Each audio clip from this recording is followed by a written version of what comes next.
messages, comment threads, spam, and remarks you see in this book are real for better or worse. I did not fabricate them, nor did I incite them by specifically asking for feedback on any post, essay, or book. The subject titles, however, are all mine.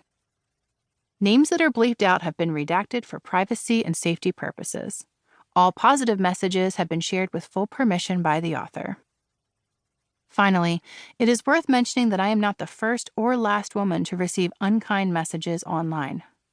As a cisgendered white woman, I am merely the tip of an iceberg that launches straight down into a deep and ugly sea.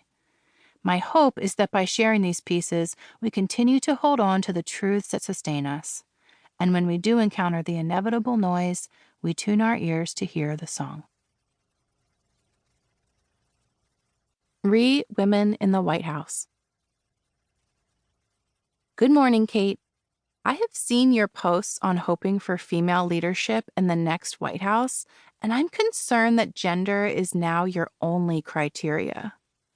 I'm not against women in leadership positions, however, just any woman. We need to look for women who represent our American values, women who love both God and this country. Women who respect the traditional family structure as a wife and mother while working to keep it safe. Women who will commit to pray for those suffering from poverty and illness instead of just talking about them. Women who respect limits and boundaries in their fields without always having to be the know-it-all. The persecution women claim today is mostly fantasy. Men want what is best for women. More importantly, God wants what's best for women, which is why He will have a hand in this next election. Who better to lead us than God's own chosen one? I wish you the best as we move into the coming days. I have seen women love this country while suffering from its persecution. Who better to lead us into the coming days? Why Americans Respect Conservative Women, from Steve Bannon to the New York Times. There are some unintended consequences of the women's liberation movement.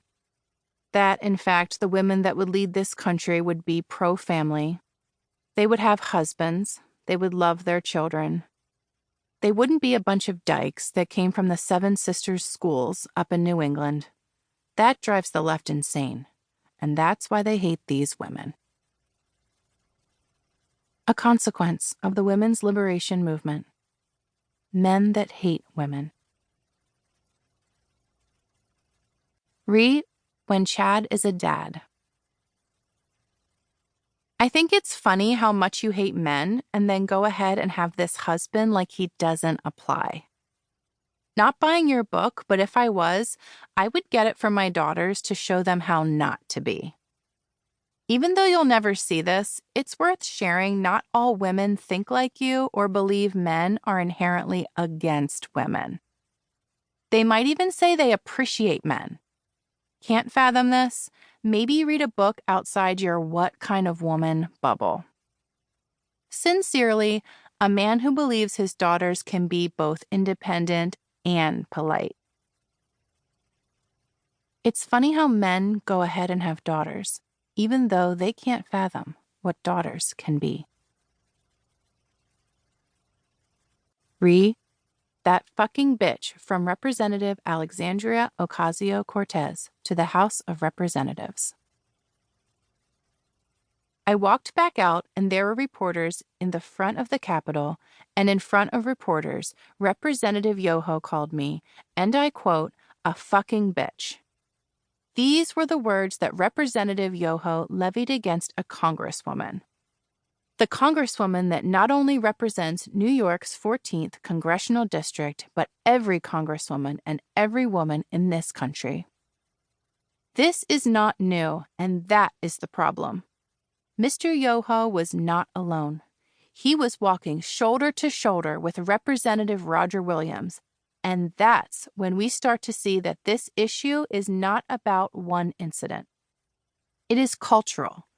It is a culture of lack of impunity, of accepting